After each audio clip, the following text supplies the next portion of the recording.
الكريم أما بعد فأعوذ بالله من الشيطان الرجيم بسم الله الرحمن الرحيم رب اشرح لي صدري ويسر لي أمري واحلل عقدة من لساني يفقهوا قولي.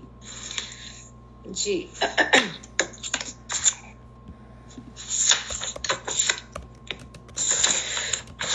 اچھا جی ہم نے کرنا ہے جی آیت نمبر 82 سے آنورڈز کرنا ہے. اس میں نا جو ہم نے پچھلے ویک میں کیا تھا 2 دن میں، اس کو تھوڑا سا میں ایک دفعہ ریوائز کرتی ہوں، کیونکہ کچھ آیات ایسی تھی پچھلے والے لیسن میں، 2-3 آیات ایسی تھی جن کے 2-2 3-3 مفہوم تھے، ٹھیک ہے نا. تو اس میں کچھ کو اگر کنفیوژن ہے تو وہ ذرا دوبارہ سے دور ہو جائے گی. اس میں اگر میری آواز کا پرابلم دوبارہ ہوا تو پلیز مجھے بتا دیں، ٹھیک ہے، کیونکہ آج میں نے وہ ایئر فونس چینج کی ہوئے ہیں اس وجہ سے. ٹھیک ہے. اچھا جی، ایک تو جو ہم نے آیت نمبر 74 کی تھی لاسٹ ٹائم، اس میں یہ تھا فَلْيُقَاتِلْ فِي سَبِيلِ اللَّهِ الَّذِينَ يَشْرُونَ الْحَيَاةَ الدُّنْيَا بِالْآخِرَةِ، ٹھیک ہے نا. اس میں یہ جو ساری آیات ہیں ان کا پس منظر جہاد کا، اور جہاد کے ساتھ ساتھ جو منافقین کی جہاد سے روگردانی اور بھاگنا تھا اس کو ایڈریس کیا جا رہا ہے نا، ٹھیک ہے. اور ساتھ ساتھ مومنوں کو جو ہے وہ جہاد کے لیے ابھارا جا رہا ہے، اس کی ان کو تلقین کی جا رہی ہے، اس کی تربیت بھی کی جا رہی ہے. تو یہاں پہ اللہ تعالیٰ نے یہ بتایا کہ وہ لوگ جو بیچتے ہیں دنیا کی زندگی کو بدلے آخرت کے. تو اس میں نے آپ کو بتایا تھا کہ اللہ زینہ کو آپ دونوں طرح سے لے سکتے ہیں، کہ وہ لوگ یعنی مومنین مراد ہیں کہ جنہوں نے دنیا کی زندگی بیچی اور آخرت کی خرید لی، تو ان کا سودا بڑا اچھا ہے، ٹھیک ہے. اور پھر آگے ان کے بارے میں بتایا گیا کہ جو اللہ کے راستے میں لڑتا ہے، اگر وہ قتل کیا جائے یا غالب آ جائے تو اللہ کی طرف سے اس کو اجر عظیم عطا کیا جائے گا. دوسرا میں نے ایک یہ بتایا تھا کہ یہ مفعول کے معنوں میں بھی اللہ زینہ ہو سکتا ہے، کہ یعنی مومنین جو کہ ان لوگوں سے لڑتے ہیں جنہوں نے دنیا کی زندگی خرید لی اور آخرت کی بیچ دی. کیونکہ میں نے آپ کو کئی دفعہ یہ چیز بتائی ہے کہ اشترا جو ہے یہ دونوں معنوں میں آتا ہے، خریدنا اور بیچنا، جس طرح ہم اردو میں بھی خرید و فروخت دونوں کرتے ہیں، ٹھیک ہے.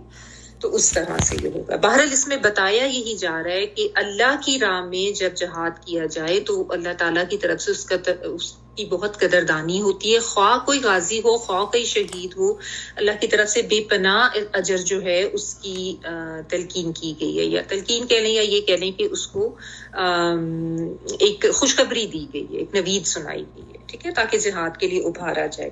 پھر یہ بتایا گیا کہ کچھ جو ایسے مستضعفین جو کمزور لوگ تھے، مردوں میں سے، عورتوں میں سے، بچوں میں سے، جو کسی مجبوری کی وجہ سے اس وقت ہجرت نہیں کر پا رہے تھے، خواہ وہ مکہ میں رہ گئے تھے یا ارد گرد کے جو قبائل تھے ان میں بھی ایسے لوگ تھے جو اسلام تو لا چکے تھے لیکن اپنی کسی بھی ریزن کمزوری کی وجہ سے وہ نہیں جہاد کر سکے، تو ان کے اوپر بہت ظلم اٹھایا جا رہا. تو ان کے لیے کہا گیا، کیونکہ وہ اللہ تعالیٰ سے دعا کرتے ہیں کہ ہمیں ان ظالم بستی والوں سے نجات دے اور ہم یہاں سے نکالے. تو مسلمانوں کو اس پہ بھی جہاد پہ ابھارا گیا کہ جاؤ جا کے ان کی مدد کرو. کیوں نہیں جاتے ہو؟ اس کو بھی یعنی فی سبیل اللہ جہاد کے زمرے میں ہی شامل کیا گیا، ٹھیک ہے.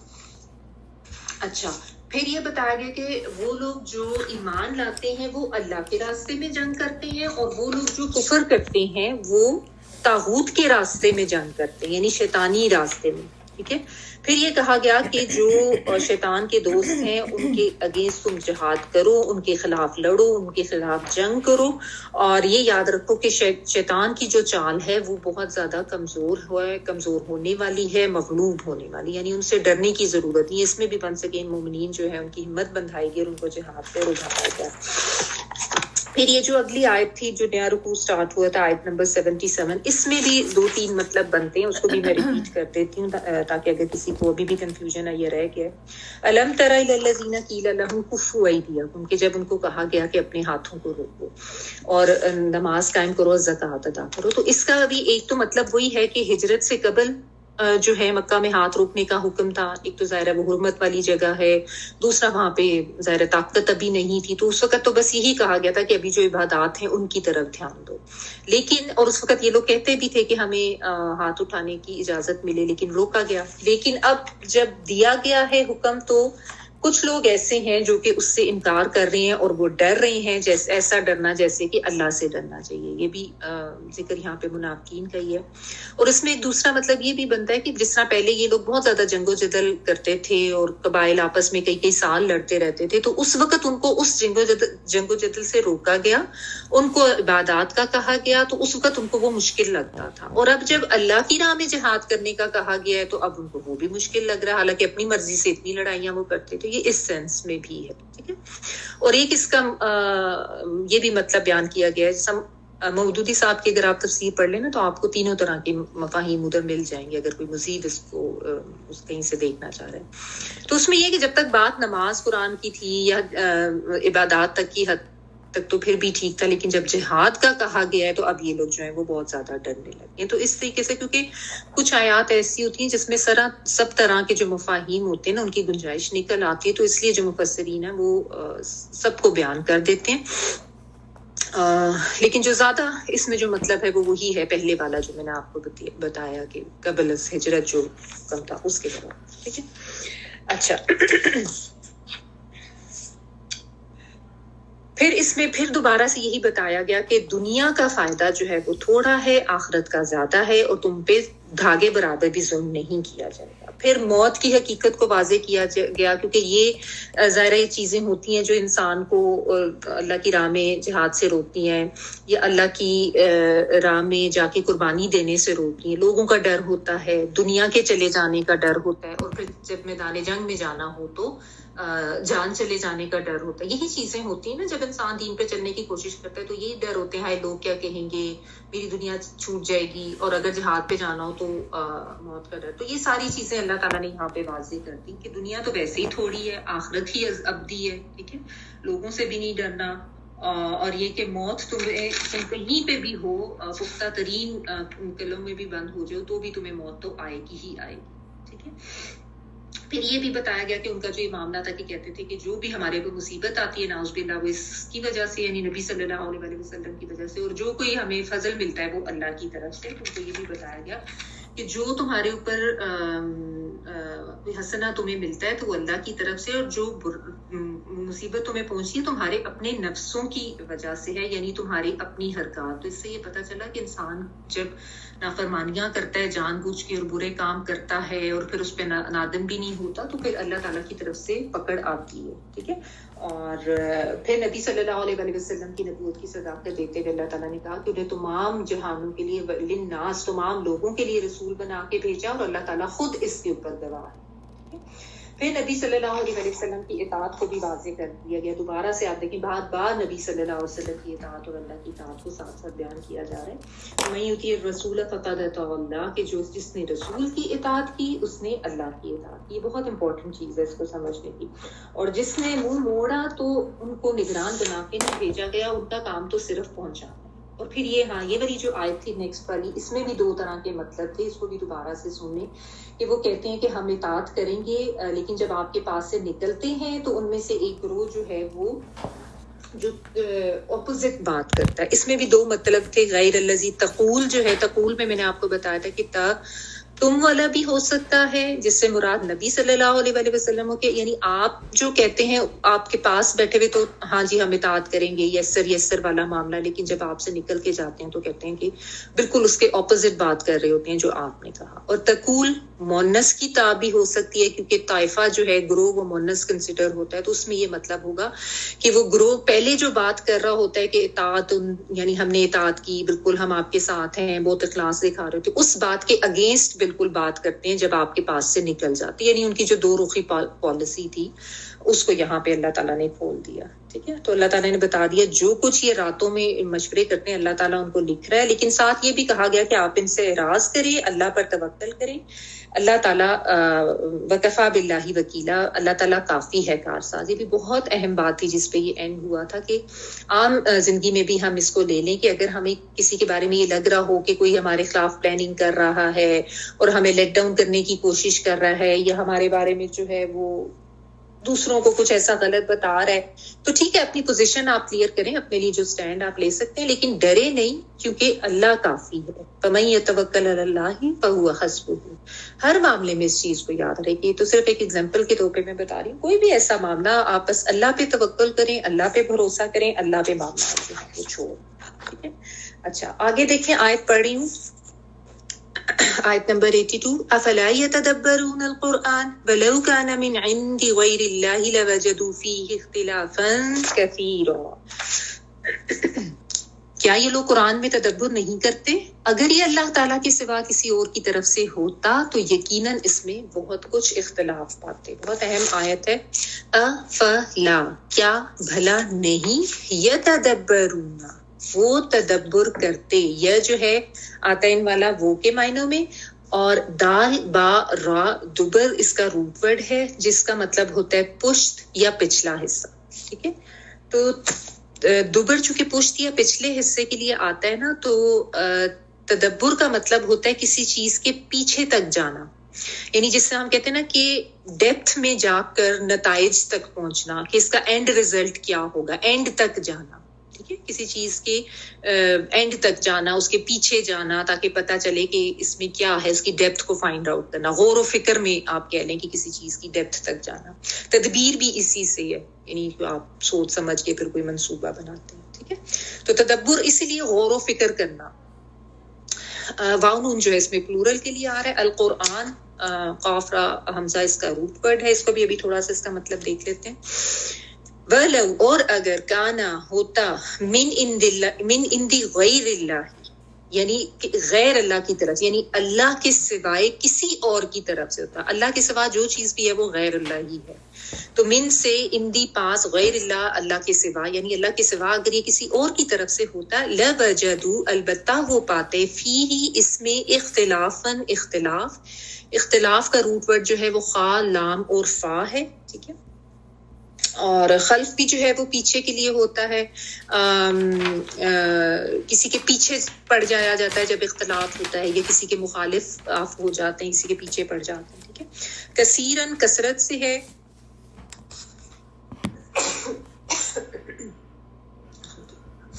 بہت سا. ٹھیک ہے. یعنی بہت سا اختلاف آپ اس میں پاتے. اچھا جی، منافقین سے خطاب، منافقین کے بارے میں بات ہو رہی ہے، ان کے بارے میں بتایا جا رہا ہے. اور ان کی جو ایک یہ جو ان کی جو دوہری شخصیت ہے جس کو اللہ تعالیٰ نے پچھلے والے آیت میں بیان کیا نا، اس کی وجہ یہی تھی کہ نبی صلی اللہ علیہ وسلم کو یہ دل سے سچا نبی نہیں مانتے تھے. ٹھیک ہے نا. اور اسی طرح جو قرآن، یعنی جو اللہ تعالیٰ کا یہ کلام تھا، اس کو بھی اللہ تعالیٰ کا کلام یہ نہیں مانتے تھے، اس پہ بھی ان کو انکار ہی تھا، شک بھی. بیسیکلی یہ جو منافقین تھے یہ ہے تو اصل میں کافر ہی تھے نا، مطلب ان کے دلوں میں ایمان تو نہیں تھا، یہ تو صرف ایک ڈھونگ رچاتے تھے. تو وجہ یہی تھی کہ ظاہر نہیں مانتے. تو اللہ تعالیٰ نے نا یہاں پہ اس آیت میں ایک عقلی دلیل دی ہے نبی صلی اللہ علیہ وسلم کی صداقت کو واضح کرنے کے لیے اور ان کو سمجھانے کے لیے کہ کیا یہ قرآن پر غور و فکر نہیں کرتے ہیں. یعنی یہ ایک سوالیہ انداز میں بات کی جا رہی ہے کہ اگر یعنی یہ قرآن میں تدبر کر لیتے نا تو ان کو بہت سے حقائق کا پتہ چل جاتا. کیونکہ دیکھیں قرآن ہے، یہ بھی تو ہمیں نبی صلی اللہ علیہ وسلم نے ہی بتایا. ٹھیک ہے. تو نبی صلی اللہ علیہ وسلم کی حقیقت کو سمجھنا ہے یا قرآن کی حقیقت کو سمجھنا ہے، اس کے لیے اگر یہ قرآن کو غور و فکر سے پڑھ لیں تو ان کے اوپر دونوں چیزیں واضح ہو جائیں، ان کو دونوں چیزیں سمجھ آ جائیں. اور اس کے لیے پھر آگے مزید بھی اللہ تعالیٰ دلیل دے رہے ہیں کہ قرآن پہ غور و فکر کرنے سے کیسے یہ پتہ چل جاتا ہے کہ یہ واقعی اللہ تعالیٰ کا کلام ہے. تو دیکھیں اس میں سب سے پہلے تو آپ یہ دیکھیں کہ یہ کتاب اللہ کی طرف سے ہے، یہ قرآن جو ہے یہ اللہ تعالیٰ کی طرف سے ہے، اور یہ نبی جو ہیں اللہ تعالیٰ کی طرف سے مبعوث کیے گئے ہیں. ان ساروں کے بارے میں آپ کو حقائق کا تبھی پتہ چلے گا جب آپ اس کو سمجھ کے پڑھیں گے. ٹھیک ہے نا. یعنی خالی اگر آپ اس کو ویسے پڑھتے رہیں تو ٹھیک ہے، ہم بحیثیت مسلمان ہمیں اس چیز کے اوپر یہ تو ہمارا ایمان الحمدللہ ہے. ٹھیک ہے نا. لیکن یہاں پہ چونکہ ان کے حوالے سے بات ہو رہی ہے، منافقین کے حوالے سے، اور ان کا یہ تھا جس طرح پچھلی آیت میں اللہ تعالیٰ نے بتایا کہ آپ صلی اللہ علیہ وسلم کے پاس جاتے تھے، مجلس میں بیٹھتے بھی تھے، سنتے تھے. ان میں سے بعض ایسے تھے جو نمازیں بھی ساتھ پڑھتے تھے، قرآن بھی ساتھ پڑھتے تھے، سب پریٹینڈ کرنے کے لیے، لیکن غور و فکر نہیں کرتے تھے نا، تو اس لیے حقیقت تک نہیں پہنچتے تھے. اس لیے ان کے اندر وہی انکار کی اور کفر کی ہی روش تھی، یہ اسی روش پر تھے، یہ اس سے ہٹتے نہیں تھے. ٹھیک ہے، تو اس لیے اللہ تعالیٰ نے یہاں پہ یہ بات کی کہ یہ قرآن کے اوپر اصل میں غور و فکر نہیں کرتے. آلدو ایکسپریشن تو ایسا ہے کہ کیا یہ نہیں کرتے غور و فکر، تو اس کا مطلب یہ ہے کہ اگر کرتے تو ان کو یہ ساری چیزیں پتہ چل جاتی اور ان کے اندر سے پھر یہ منافقت نکل جاتی یا یہ ایمان لے آتے. اچھا، اس میں قرآن کا ورڈ بھی آیا، اس کو بھی ہم تھوڑا سا دیکھ لیتے ہیں. کاف را حمزہ اس کا روٹ ورڈ ہے جو کہ پڑھنا کے معنوں میں آتا ہے نا. قرآن جو ہے بیسیکلی فولان کے وزن پر ہے، ٹھیک ہے، اور آتا یہ مفعول کے معنوں میں ہے، یعنی بار بار پڑھا جانے والا، یہ اس کا مطلب ہے، بکثرت پڑھا جانے والا. کیونکہ آپ دیکھیں دنیا میں کوئی اور کتاب اتنی زیادہ نہیں پڑھی جاتی، اور آپ دیکھیں کہ تورات اور انجیل کے حافظ نہیں ہے اس طرح دنیا میں جتنے کہ قرآن مجید کے جو حفاظ آپ دیکھیں کہاں کہاں ہیں، اور یہ سلسلہ چلتا ہی جاتا ہے. یعنی ہم آئے دن سن رہے ہوتے ہیں کہ فلاں کے بچے نے حفظ کر لیا، فلاں کے بچے، یہ بھی قرآن مجید کا ایک اعجاز ہے، اللہ تعالیٰ کی طرف سے یہ خاص رحمت ہے. تو بہرحال یہ بہت زیادہ پڑھی جانے والی کتاب ہے، اس لیے اس کو قرآن یعنی لغوی معنی اس کا پڑھنا اور بہت زیادہ کثرت سے تلاوت کی جانے والی کتاب. اس کے علاوہ یہ جو ورڈ ہے قرآن، یہ قرآن جو ہے نا وہ ملانے کے معنوں میں بھی آتا ہے. تو بعض نے اس کو اس طریقے سے بھی ایکسپلین کیا کہ چونکہ اس میں سب چیزیں ملا کر اس کے اندر رکھتی گئی ہیں، تمام واقعات بھی، اوامر و نواہی بھی، حق اور باطل کی باتیں بھی، سب کچھ جو چیزیں اس میں بتا دی گئی ہیں، تو اس لیے بھی اس کا یہ نام ہے. اس کے علاوہ آپ کو پتہ ہے فرقان، کتاب، ہدا، موعظۃ، بشرا، یہ سارے نام بھی ہیں قرآن کے لیے. اگر آپ اس کی اصطلاحی تعریف دیکھنا چاہیں تو رسول اللہ صلی اللہ علیہ وسلم یا خلفائے راشدین نے تو اس کی کوئی اس طرح کی اصطلاحی تعریف نہیں کی، نہ ہمیں ان سے ملتی ہے، لیکن جو بعد کے علماء ہیں انہوں نے ایکسپلین کرنے کے لیے یا سمجھانے کے لیے یہ بتایا ہے کہ اللہ تعالیٰ کا یہ وہ عاجز کر دینے والا کلام جو نبی صلی اللہ علیہ وسلم پر حضرت جبرائیل کے واسطے سے نازل کیا گیا. ٹھیک ہے، قرآن مجید کو انہوں نے کیا اس کی اصطلاحی تعریف دی ہے کہ اللہ تعالیٰ کا وہ عاجز کر دینے والا کلام جو نبی صلی اللہ علیہ وسلم پر جبرائیل علیہ السلام کے واسطے سے نازل کیا گیا، جو صحیفوں میں لکھا ہوا ہے، جس کی تلاوت کو عبادت جانا گیا اور جسے تواتر کے ساتھ نقل کیا گیا. ٹھیک ہے، شروع میں تو وہ صحیفوں میں تھا نا، پھر بعد میں وہ مطلب صحیفوں میں لکھا ہوا ان دا سینس کہ یہ اسی کے سے آپ کو بکلیٹ کی فارم میں مل جاتا ہے لکھا ہوا. پھر شروع میں بھی اس طرح سے مختلف چیزوں پہ تھا، پھر اس کو کمپائل کیا گیا. بہرحال ابھی بھی یہ ریٹن فارم میں اس طرح سے ہے، اور اس کی تلاوت کو عبادت جانا گیا ہے اور اس سے تواتر کے ساتھ نقل کیا گیا ہے. یعنی اگر آپ اس کے اوپر غور کریں نا، یہ کوئی عام یا معمولی کتاب نہیں ہے، کوئی عام معمولی کلام نہیں ہے، یہ اللہ تعالیٰ کا کلام ہے، اللہ تعالیٰ کی بات ہے جو ہمارے تک بھیجی گئی ہے. ہم مسلمان تو اس لحاظ سے اگر دیکھا جائے بہت زیادہ خوش قسمت ہے کہ اللہ تعالیٰ نے اپنا کلام جو ہے وہ ہمارے ہاتھوں میں دے دیا، ایک بک کی فارم میں ہر ایک کے پاس ہے. لیکن آپ دیکھیں کتنی زیادہ اس کی بے قدری لوگ کرتے ہیں کہ اس کو دھیان ہی نہیں دیتے. کتنا بڑا خزانہ سب مسلمانوں کے گھر میں پڑا ہے، لیکن کتنے ہیں جو اس کے اوپر تدبر کرتے ہیں، کتنے ہیں جو اس کے اوپر غور و فکر کرتے ہیں. اب دیکھیں یہاں پہ بات منافقین کی ہو رہی ہے، اور منافقین کی ایک طرح سے یہ صفت بتائی جا رہی ہے کہ وہ قرآن مجید پہ تدبر نہیں کرتے. تو اس بات پہ ذرا غور کر لیں، وہ مسلمان جو کہ نام کے دعوے دار ہیں مسلمان ہونے کی کہ جی ہم تو کلمہ گو ہیں، ہم اللہ کو مانتے ہیں، ہم نبی صلی اللہ علیہ وسلم کو بھی مانتے ہیں، لیکن وہ قرآن مجید میں تدبر نہیں کرتے ہیں، اس کو سمجھ کے نہیں پڑھتے ہیں. بس کوئی بات ہوگی کہ وقتاً فوقتاً نکال کے پڑھ لیا، یا کچھ جس طرح ہم نے مخصوص کر دی ہوئی صورتیں کہ بس ان کی تلاوت کر لی، صبح سورہ یاسین پڑھ لیا، شام کو یا رات کو کچھ پڑھ لی، بس یہی تک انہوں نے محدود رکھا ہوا ہے. تو آپ دیکھ لیں کہ قرآن میں تدبر نہ کرنے کی صفت کن لوگوں کی بتائی جا رہی ہے. یہ بہت ڈرانے والی بات ہے اور بہت زیادہ الرٹ ہونے والی بات ہے کہ خدا نہ خواستہ کہ ہم بھی تو ان لوگوں میں نہیں آ جاتے. اور اللہ تعالیٰ معاف کرے, انفارچونیٹلی بہت سے مسلمان بھی ایسے ہیں جن کے مسلمان ہونے کا دعویٰ محض زبانی ہی ہے, ورنہ تدبر وہ بھی نہیں کرتے. تو بے شک یہاں پہ بات منافقین کی ہے, لیکن یہ سب کو ہی سمجھایا جا رہا ہے ایک طرح سے. اچھا, اور پھر یہ بھی آپ دیکھیں کہ یہ شاید وہ واحد ہی کتاب ہے, شاید کیا واقعی یہ واحد کتاب ہے جس کو بغیر سوچے سمجھے بھی سب سے زیادہ پڑھا جاتا ہے. یعنی کوئی اور زبان کی کتاب ہو, آپ اس کو اٹھائیں, آپ کو تو سمجھ ہی نہیں آئے گی, آپ سے تھوڑا بہت دیکھ داکھ کے رکھ دیں گے. کوئی اور ایسی کتاب نہیں ہے جس کی زبان ہمارے لیے ایلین ہو اور ہم اس کو پڑھیں اور بار بار پڑھیں, بار بار پڑھتے جائیں. ٹھیک ہے, یہ بہرحال قرآن جو ہے اس میں تدبر کرنا ہے. اور جب انسان تدبر کرتا ہے یعنی غور و فکر کرتا ہے تو پھر ہی اس کو یہ پتہ چلتا ہے کہ ہاں واقعی یہ تو اللہ کی طرف سے بھیجا ہوا کلام ہے اور یہ کتنا زیادہ فائدہ مند ہے, اور اس میں زندگی کے ہر چیز کے اوپر مجھے جو ہے وہ احکامات دیے گئے. ٹھیک ہے نا. اچھا,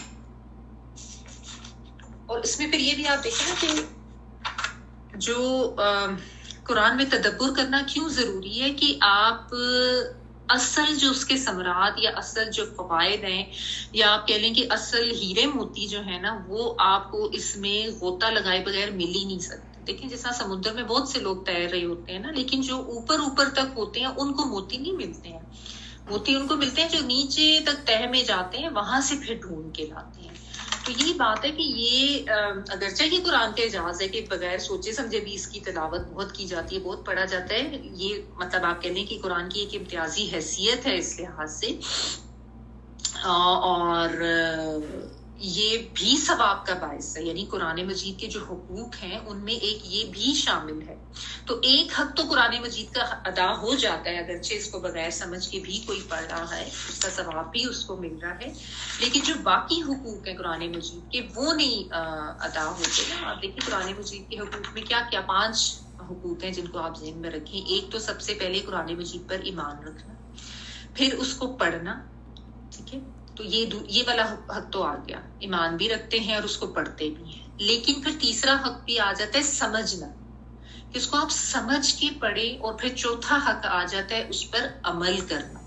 ٹھیک ہے, تو یہ تدبر بھی کرنا, پھر اس کو اپنے عمل میں لے کر آنا, اور پھر 5واں حق یہ بنتا ہے کہ اس کو آگے تک پہنچانا. یہ بھی قرآن مجید کا ہم مسلمانوں کا حق ہے, کیونکہ ہم اہل کتاب ہے نا, ہمارے ہاتھ میں کتاب دی گئی ہے, ہم کتاب والے ہیں.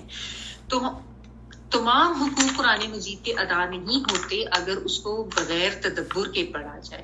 ٹھیک ہے نا, تو وہ بغیر تدبر کے پڑھنے سے وہ ہیرے جواہرات نہیں ملتے, وہ انہی کو ملتے ہیں جو غوطہ زن ہوتے ہیں. ٹھیک ہے نا, جو ڈوب کر اس کے اندر پڑھتے ہیں, اس کا مطلب سمجھتے ہیں, ڈوب کر پڑھتے ہیں, تب بھی ان کو جو ہے وہ اصل فائدہ بھی ہوتا ہے. اچھا, پھر اس میں نا اللہ تعالیٰ نے آپ دیکھیں کہ جو ایک اور مزید دلیل اس آیت میں دی ہے نا اس کے کلام اللہ ہونے کی, وہ یہ ہے کہ اگر یہ قرآن کسی اور کی طرف سے ہوتا, جیسا کہ ان لوگوں کے خیالات ہے, یہ ان کو شک رہتا تھا, نعوذ باللہ, کبھی کہتے تھے کہ کوئی جن آ کے اس کو لکھوا جاتا ہے, کبھی کہتے تھے کہ یہ ایسی کہانیاں ہیں, قصے کہانیاں ہیں, یہ خود ہی لکھ لیتا ہے, اس قسم کی باتیں تو کرتے تھے.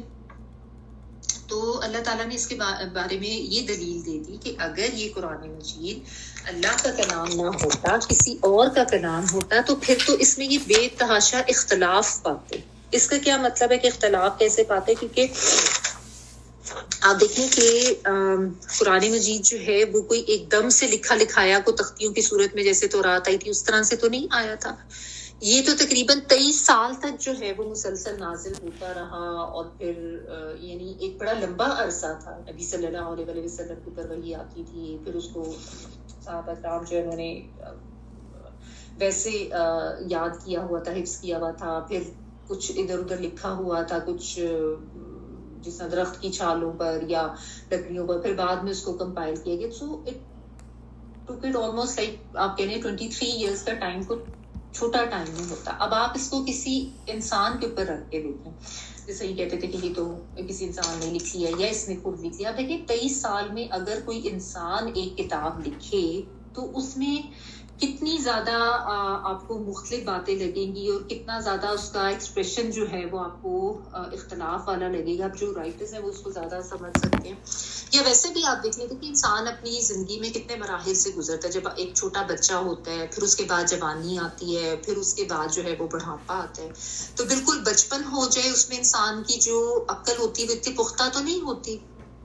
بچپن کی یا بچوں کی چیزیں دیکھیں، نہ اس میں کوئی باتوں میں ایسا ربط ہوتا ہے، نہ کوئی اتنی ہینڈ رائٹنگ صحیح ہوتی ہے. پھر جب انسان جوانی پہ پہنچتا ہے اس میں بھی پھر آگے لائک جیسا 40 ایئرس کی عمر میں جا کے انسان جو ہے اس کی تھوڑی عقل جو ہے وہ پختہ ہوتی ہے، پھر اس کی تحریر جو ہے وہ بھی پختہ ہوتی ہے. بعض رائٹرس بھی کہتے ہیں کہ شروع میں ہماری جو کی تحریریں وہ اتنی پختہ نہیں تھی، بعد میں جا کے ہوئی. ٹھیک ہے نا.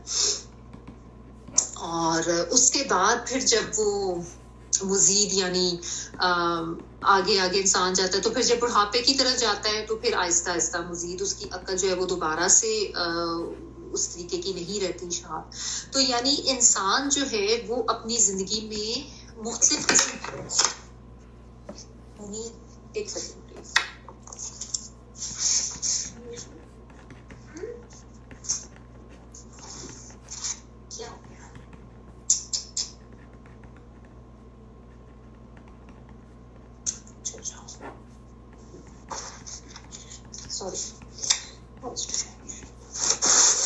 تو انسان جو ہے وہ اپنی زندگی میں مختلف مراحل سے گزرتا ہے. اور پھر آپ دیکھیں کبھی انسان ایک جگہ پہ رہ رہا ہوتا ہے، کبھی دوسری جگہ پہ رہ رہا ہوتا ہے، اس کے اوپر اس کا ماحول بھی اثر انداز ہوتا ہے. پھر اس کے علاوہ انسان کے جو آپ دیکھیں جذبات بھی بدلتے رہتے ہیں. فرض کریں کہ انسان غصے میں آتا ہے تو ساروں کو ہی اس لپیٹ میں لے لیتا ہے نا. آپ اپنے آپ کو دیکھ لیں، بچوں کے اوپر جب غصہ آتا ہے، ایک کے اوپر ہم غصہ کرتے ہیں تو ہم باقی ساروں کے اوپر بھی سب کو اسی لپیٹ میں لے کے لتاڑ دیتے ہیں. لیکن آپ دیکھیں قرآن مجید میں جب بھی بات ہوتی ہے اللہ تعالیٰ کے غضب بھی ہمیں اس میں نظر آتا ہے، منافقین پہ بھی، کفار پہ بھی. لیکن جب بھی بات ہوتی ہے نا تو اللہ تعالیٰ جب ان میں سے جو اچھے لوگ ہوتے ہیں ان کو علیحدہ سے منہم کر کے، یا ان میں سے کچھ لوگ ہوں گے جو ایمان لائیں گے، زیادہ نہیں لائیں گے، لیکن جو ایک تقاضا ہے نا عدل کا، انصاف کا، اس کو پورا کیا جاتا ہے. یہ نہیں ہوتا کہ ساروں کو ایک ہی لحاظ سے بات کی جائے. تو قرآن مجید میں ہم دیکھتے ہیں کہ جب بھی بات آتی ہے بہت زیادہ ہر ایک پہ عدل انصاف کے تحت بات کی جاتی ہے، سب کو ایک لپیٹ میں لے کے بات نہیں کی جاتی. پھر آپ دیکھیں جو ہمیں شروع میں ایک انداز نظر آتا ہے، ایک اثر انداز، اور جو یا آپ کہہ دیں جو اخلاقیات کے حوالے سے جو بتایا گیا ہے، عبادات کے حوالے سے جو بتایا گیا ہے، وہ سب اینڈ تک وہی ہے. ایک اللہ کی عبادت کرنی، آخرت پر ایمان لانا ہے، دنیا جو ہے متاع قلیل ہے، آخرت اصل. یہ ساری باتیں شروع میں بھی ہیں، یہ ساری باتیں آخرت میں بھی ہیں، آخر میں بھی ہیں، اور درمیان میں بھی یہ ہے. کہیں پہ آپ کو جو ہے کچھ یہ نہیں لگے گا کہ اچھا یہ تو بڑی کوئی اور بات ہے، یا یہاں پہ کوئی بات چینج ہو گئی ہے. اور پھر آپ دیکھیں دنیا کے کسی حصے میں آپ قرآن مجید کا نسخہ اٹھا کے دیکھ لیں، چاہے وہ کسی انگلش میں ہے ترجمے کے ساتھ یا اردو میں ہے، آپ کو قرآن مجید کا جو ٹیکسٹ ہے اس میں کہیں آپ کو کوئی فرق نہیں ملے گا. وہی عربی کے الفاظ جو میرے پاس قرآن مجید میں ہیں وہی کسی دوسرے ملک میں، اس میں بھی آپ کو کوئی اختلاف نہیں ملتا. تو یہ قرآن مجید کے کلام اللہ ہونے کی اللہ تعالیٰ یہاں پہ دلیل دے رہے ہیں، اس کا ثبوت دے رہے ہیں کہ انسانی کلام جو ہے وہ اس طرح کا ہو ہی نہیں سکتا جو کہ اتنے عرصے میں نازل ہوا اور اس میں پھر یہ ہو کہ کوئی اختلاف بھی نہ ہو. ٹھیک ہے، تو انسان کے تو بس کی یہ چیز ہے ہی نہیں. ٹھیک ہے. اچھا، تو یہ ساری یہ بات کر کے اللہ تعالیٰ نے جو ہے اس کے بارے میں ایک یہ دلیل دی کہ یہ اللہ ہی کا کلام ہے، تو تم اس کے اوپر ایمان لے آؤ اور اس کو مانو اور اسی میں تمہارا فائدہ ہے. اور جو قرآن کے اوپر تدبر نہیں کرتے ان میں پھر یہی مسئلہ ہوتا ہے کہ وہ ظاہر ہے بھٹکتے رہتے ہیں، ان کو کنفیوژنس رہتی ہیں، کچھ ادھر سے سن لیا، کچھ ادھر سے سن لیا، اس نے یہ بتا دیا، اس نے وہ بتا دیا. آپ کے کانسیپٹس ہی تب کلیئر ہوتے ہیں جب آپ تدبر کے ساتھ قرآن مجید پڑھتے ہیں اور آپ کو زندگی کے اتنے حقائق پتہ چلتے ہیں اور اتنی زیادہ چیزوں کا پتہ چلتا ہے جن کو ہم اپنی زندگی میں غلط کر رہے ہوتے ہیں، پھر انسان ان کو ٹھیک بھی کرتا ہے، ٹھیک ہے نا. اچھا، پھر اگر بعض لوگ اس طرح اعتراض کرتے بھی ہیں نا کہ قرآن میں دیکھیں یہ تو چیز جو ہے پہلے یہ کہے گی پھر وہ کہے گی، اس میں تو اختلاف ہے، جس طرح زمین و آسمان کی پیدائش کے بارے میں بعض دفعہ لوگ کوئی کہتے ہیں کہ پہلے یہ کہا گیا پھر وہ کہا گیا، یا آخرت کا کے احوال جو بتائے گئے ہیں اس میں بھی کہ جی کبھی ایسا لگتا ہے کہ یہ بات ہے تو کبھی دوسری بات ہے، مختلف قسم کی چیزیں. لیکن وہ بھی اصل میں جو لوگوں کو تھوڑا سا اختلاف نظر آتا ہے نا، وہ اختلاف نہیں ہے، بیسیکلی فہم کی کمی ہے یا صحیح علم کی کمی ہے، یہ وجہ ہو جاتی ہے نا. کیونکہ دیکھیے جیسا آپ اگر آخرت ہے تو آخرت کا جو احوال ہے، آخرت تو مختلف اس کی سٹیجز ہے نا، نفخہ اول ہے پھر نفخہ ثانی ہے، تو اس لحاظ سے وہ بتایا گیا ہے، کوئی چیز ایک سٹیج کے لحاظ سے کوئی دوسری کے لحاظ سے، تو وہ اختلاف نہیں ہے، بیسیکلی وہ فہم نہ ہونے کی وجہ نا. تو جب آپ سطحی سا پڑھیں گے تو اس وقت تو نہیں سمجھ آتا، تو جب تدبر کریں گے، ڈوب کے پڑھیں گے، صحیح فہم صحیح علم حاصل کریں گے، تو پھر آپ کو پتہ چلتا ہے کہ اختلاف کوئی نہیں ہے اس میں، ٹھیک ہے نا. اسی لیے تدبر کا کہا بھی گیا ہے نا. بعض لوگوں میں یہ ہوتا ہے کہ نیت کی کمی ہوتی ہے، طلب کی کمی ہوتی ہے، تو وہ پھر خام خواہ کے اعتراضات کرتے ہیں یا وہ خام خواہ کے اختلافات ہی ڈھونڈتے ہیں، تو پھر وہ تو ان کی اپنی نیت اور طلب کی کمی کا مسئلہ ہے نا. تو یہ سمجھ لیں کہ کمی انسان کے دماغ یا اس کی صلاحیت میں ہو سکتی ہے، قرآن حکیم میں کوئی کمی نہیں ہے. یہ اللہ کا کلام ہے اور یہ اتنا زیادہ زبردست کلام ہے اور اتنا واضح ہے، اتنا مبین کلام ہے کہ اس کے اوپر تو کسی قسم کے شک و شبے کی کوئی گنجائش باقی ہی نہیں رہی، ٹھیک ہے نا. تو یہاں پہ اللہ تعالیٰ نے قرآن اور صاحب قرآن دونوں کی حیثیت جو ہے اس کو واضح کر دیا، اور اس سے جو ہے وہ انکار نہیں کیا جا سکتا، کیونکہ نبی صلی اللہ علیہ وسلم پہ بھی اعتراض کرتے تھے، قرآن مجید کی حقانیت پہ بھی یہ اعتراض کرتے تھے. تو اللہ تعالیٰ نے یہ بتا دیا کہ غور کر لو اگر اسی کلام پہ، تو تمہیں خود ہی تمہارے سب سوالوں کے جواب مل جائے گی، تمہاری اپنی ساری جو کنفیوژنس ہیں وہ خود ہی دور ہو جائے. تو اب اس میں پھر ہمیں کیا اس میں سبق ملتا ہے یا ہمیں کیا اس سے پتہ چلتا ہے کہ قرآن مجید کو محض سطحی سا نہیں پڑھنا، محض اس کو صرف تلاوت تک نہیں رکھنا، کیونکہ یہاں پہ یہ چیز جو ہے یہ منافقین کی صفت کے طور پہ بتائی جا رہی ہے. اگرچہ ٹھیک ہے کہ ہم میں سے اب وہ اعتقادی منافق تو کوئی بھی نہیں ہے، ظاہر ہے وہ عملی منافقت ہی ہے، لیکن عملی منافقت سے بھی تو بچنا ہے نا، کہ زبان سے دعوے ہوں مسلمان ہونے کے، اللہ کے عبد ہونے کے، لیکن عمل اس کے برخلاف ہو، عمل جو ہے اس میں نہ کبھی قرآن کو سمجھا، نہ غور کیا، نہ تدبر کیا، بس یہی سمجھ گیا کہ یہ کافی ہے کہ صبح سورہ یاسین پڑھ لی تو رات کو سورہ الملک پڑھ لی اور بس یہ کافی ہو گیا، کہ نہیں ہے کافی. قرآن اللہ نے ہدایت کے لیے بھیجا ہے نا، اور اس کے اوپر غور و فکر کر کے پڑھیں گے تو اپنی زندگی کے بہت سے راستے بھی واضح ہوتے ہیں اور اپنی زندگی کا مقصد بھی سمجھ آتا ہے، اور تب ہی انسان کی جو ہے نا وہ آخرت کے اوپر نظر جاتی ہے، اور آخرت کا کانسیپٹ بھی جو ہے نا وہ انسان کا بالکل ٹھیک ہوتا ہے. ورنہ جو ہے نا وہ دنیا میں ہی مگن رہتا ہے اور دنیا ہی کی جو زندگی ہے نا اس کو وہ اصل سمجھتا رہتا ہے اور اسی میں مگن رہتا ہے.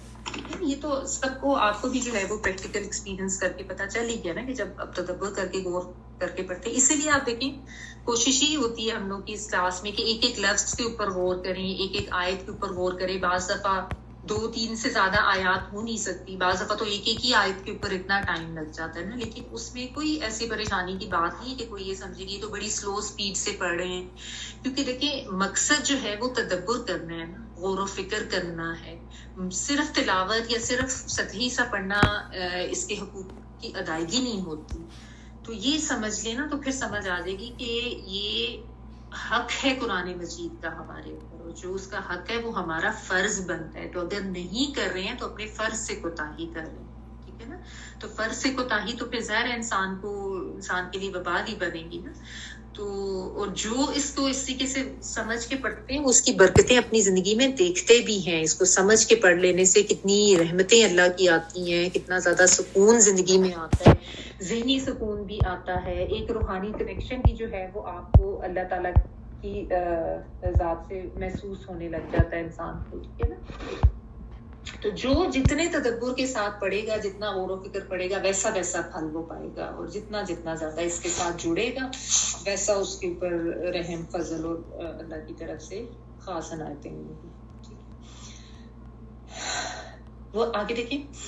پھر منافقین کا جو مزید ایک طرز عمل تھا اس کو بتایا جا رہا ہے. فَإِذَا جَاءَهُمْ أَمْرٌ مِّنَ الْأَمْنِ أَوِ الْخَوْفِ أَذَاعُوا بِهِ وَلَوْ رَدُّوهُ إِلَى الرَّسُولِ وَإِلَى أُولِي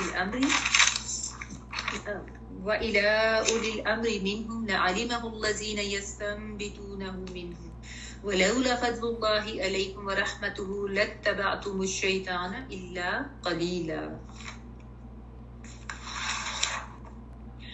جب انہیں کوئی امن کی خبر ملتی ہے یا خوف کی ملتی ہے تو وہ اس کو مشہور کر دیتے ہیں، حالانکہ اگر یہ لوگ اسے رسول صلی اللہ علیہ وآلہ وسلم کے اور اپنے میں سے ایسی باتوں کی تہ تک پہنچنے والوں کے حوالے کرتے تھے تو اس کی حقیقت وہ لوگ معلوم کر لیتے جو نتیجہ اخذ کر سکتے ہیں. اور اگر اللہ تعالیٰ کا فضل اور اس کی رحمت اوپر نہ ہوتی تو چند ایک کے علاوہ تم سب شیطان کے پیروکار بن جاتے. وَإِذَا اور جب جَاءَهُمْ آتی ہے ان کے پاس، جیم یا حمزہ، امر یا آتا ہے ان کے پاس. امر جو ہے وہ حکم کے لیے بھی آتا ہے اور عمل جو ہے وہ کوئی بھی فیصلہ خبر اس حوالے سے بھی آتا ہے. من الامنی امن میں سے یعنی امن و مان کی کوئی خبر ملتی ہے، او یا الخوفی خوف میں سے. ایک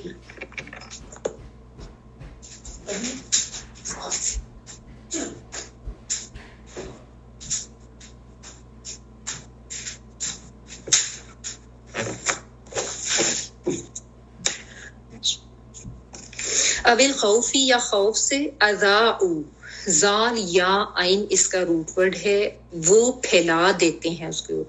یہ جو ہے نا اس کا مطلب ہوتا ہے خبر کو شہرت دینا، کسی خبر کو نشر کرنا، پھیلا دینا. ٹھیک ہے. اذاعو وہ پھیلا دیتے، جیسا براڈ کاسٹ کرنا ہوتا ہے نا وہ چیز. بھی اس کو، ولو اور اگر، ردوہ وہ رد کر دیتے اس کو، را دال دال یعنی لوٹا دیتے اس کو. کس طرف لوٹا دیتے؟ الی الرسول طرف رسول کے صلی اللہ علیہ وسلم، و الی اور طرف اولی الامر، اولو الامر یعنی صاحب امر جن کے پاس بھی کوئی اتھارٹی ہے ان کے پاس لوٹا دیتے. منہم ان میں سے، لعلمہ الذین البتہ جان لیتے، لعلمہ البتہ جان لیتے، ہو اس کو، الذین وہ لوگ. کون لوگ جان لیتے؟ یستنبطونہ جو نتیجہ اخذ کر لیتے ہوں یا کر سکتے ہوں اس کا. یہ نون با اور توئیں جو ہے نا اس کا روٹ ورڈ ہے. شروع میں یا جو ہے وہ کے معنوں میں ہے، اللہ زینہ کے لیے یعنی وہ لوگ. سین تاج جو ہے جس میں طلب کے لیے آتا ہے، بیسیکلی باب استفعال میں یہ ورڈ چلا جائے نا تو اس لیے سین تا آ گیا جس میں طلب کا مفہوم آتا ہے کہ یعنی جو چاہتے ہیں. اور نون بات توئیں جو ہے نا نبتن یہ کنویں سے پانی نکالنا یا کنواں کھودتے ہوئے جو پانی نکلتا ہے اس کے لیے یہ آتا ہے. تو بیسیکلی یہ کچھ ایکسٹریکٹ کرنا یا کوئی کنکلوژن ڈرا کرنا، جیسا کہتے ہیں ٹو ڈرائیو اے کنکلوژن یا ٹو کنکلوڈ، یا کوئی ایکسٹریکٹ کرنا کسی چیز میں سے کسی بات کا مطلب یا مفہوم. ٹھیک ہے. تو جو نتیجہ اخذ کر لیتے ہوں اس کا، یعنی کنویں سے پانی نکالنے کے لیے بھی آپ دیکھیں پانی کے لیے آپ کو ایک ڈول ڈالنا پڑتا ہے، گہرائی تک جانا پڑتا ہے. کنواں کھود کے بھی پانی نکالا جائے تو اس میں بھی محنت لگتی ہے. ٹھیک ہے نا. تو محنت کے ساتھ گہرائی میں جایا جاتا ہے، پھر وہ نتیجہ اخذ ہوتا ہے، پھر وہ پانی نکلتا ہے. تو بات کی محنت کر کے یا ایفرٹ کر کے بات کی گہرائی میں جا کے نتیجہ اخذ کرنا، یہ اردو میں بھی ورڈ ہوتا ہے استنباط، الف سین تے نون بے الف اور توئیں. ٹھیک ہے. تو وہ اسی معنوں میں ہوتا ہے. تو یستنبطونہ جو نتیجہ اخذ کر لیتے ہوں اس کا، یعنی وہ لوگ، منہم ان میں سے. یہ اولو الامر کی بات ہو رہی ہے کہ جو اس کے بارے میں صحیح بتا سکتے ہیں. ولولا اور اگر نہ ہوتا، فضل اللہ فضل اللہ کا، علیکم تم پر، ورحمتہ اور رحمت اس کی، لتبعتم الشیطان البتہ پیروی کرتے تم، البتہ کے لیے، اتباع تم جو ہے تبا وہی اتباع کرنا پیروی کرنا تابا عین تم لوگ الشیطان شیطان کی الا مگر قلیلاً بہت تھوڑے، یعنی تم میں سے صرف تھوڑے ہی ہوتے جو نہ کرتے، باقی زیادہ جو ہے وہ شیطان کی پیروی کی طرف ہی چلے جاتے۔ اچھا یہاں پہ بھی جو ہے نا جو مین بات ہے اس آیت میں وہ بتائی جا رہی ہے کہ بغیر تصدیق کے باتوں کو آگے پھیلانا، ٹھیک ہے نا۔ اس میں آپ تھوڑا سا جو پس منظر ہے پہلے جو بیک گراؤنڈ ہے وہ سمجھ لیں کہ جنگ احد کے بعد نا جو ماحول تھا اس کے تناظر میں اگر آپ اس کو سارے کو دیکھیں تو آپ کو سمجھ آئے گی کہ جنگ احد کے بعد یہ ہوا تھا کہ وہ جو ایک جو ہزیمت کی ایک سچویشن ہوگی کہ مسلمانوں کے لیے نا، تو اس سے یہ ہوا تھا کہ جو کفار تھے مشرکین وغیرہ وہ بھی مدینہ مکہ کے اور اس کے علاوہ جو ارد گرد کے قبائل تھے وہ سارے بھی، ان ساروں کی نا کہہ لیں کہ ایک طرح سے تھوڑی ہمتیں بڑھ گئی تھیں، یعنی جتنی بھی اسلام مخالف طاقتیں تھیں نا وہ اب بہت زیادہ سرگرم عمل ہو گئی تھی اور بہت زیادہ مسلمانوں کے خلاف ان کی ایکٹیویٹیز جو ہے وہ شروع ہو گئی تھی، جو کہ اس سے قبل جب جنگ بدر ہوئی تھی تو اس کے بعد جو ہے نا وہ سارے بڑے ڈر دبک کے بیٹھ گئے تھے اور ایک بہت زیادہ روب پڑ گیا تھا کہ یہ تو واقعی کوئی خاص قسم کا گروہ ہے اور اتنے تھوڑے سے گروہ جو ہے اتنے زیادہ لوگوں کے اوپر غالب آ گئے۔ جو وہ جنگ بدر کی فتح تھی اس کی وجہ سے جو ایک خاص وہ دھاک بیٹھی تھی نا، جنگ احد کے بعد وہ روب جو دبدبہ جو تھا نا وہ تھوڑا کم ہو گیا تھا، ٹھیک ہے۔ تو جتنے بھی یہ اسلام دشمن طاقتیں تھیں ان کے حوصلے بڑھ گئے تھے، تو اب مدینے پر نا ہر وقت ہنگامی صورتحال رہتی تھی، کبھی کوئی قبیلہ کبھی کہیں سے جس کو یعنی ہوتا تھا نا وہ جس کو بھی کوئی موقع ملتا تھا وہ سازشوں میں بھی شامل ہو جاتا تھا اور مسلمانوں کے اوپر کہیں طریقے سے بھی اٹیک کرنا جو ہے نا اس کو وہ موقع ہاتھ سے نہیں جانے دیتے تھے، اور ہر وقت جو ہے نا ایک خوف کی آپ کہہ لیں سچویشن رہتی تھی، یعنی خوف والا ایک ماحول سا تھا وہ بن گیا تھا، ایک بڑی یعنی آپ کہہ لیں کہ آزمائش کی صورتحال تھی۔ تو اس طرح کی ہنگامی صورتحال تھی، تو ایسے میں یہ لوگ یہ جو منافقین تھے نا یہ بھی بہت فائدہ اٹھاتے تھے کہ یہ مختلف قسم کے پروپیگنڈاز کرتے رہتے تھے اور مختلف قسم کی افواہیں پھیلاتے رہتے تھے، ٹھیک ہے۔ کوئی امن کی خبر ہوتی اس کو بھی پھیلا دیتے، کوئی خوف کی خبر ہوتی اس کو بھی پھیلا دیتے بغیر تصدیق کے، ٹھیک ہے نا۔ اور نیت ان کی خراب ہوتی تھی، فرض کریں یعنی جیسے ایک دم سے یہ اس طرح کی خبر اڑا دیں کہ وہ فلاں قبیلہ یا فلاں طرف سے لوگ اکٹھے ہو رہے ہیں، تم لوگوں کے اگینسٹ محاذر آئی ہو رہی ہے، تم پہ حملہ کرنے کا سوچا جا رہا ہے، تاکہ ایک بدامنی پھیلے، بے سکونی پھیلے، مسلمان پریشان ہوں، ٹھیک ہے نا۔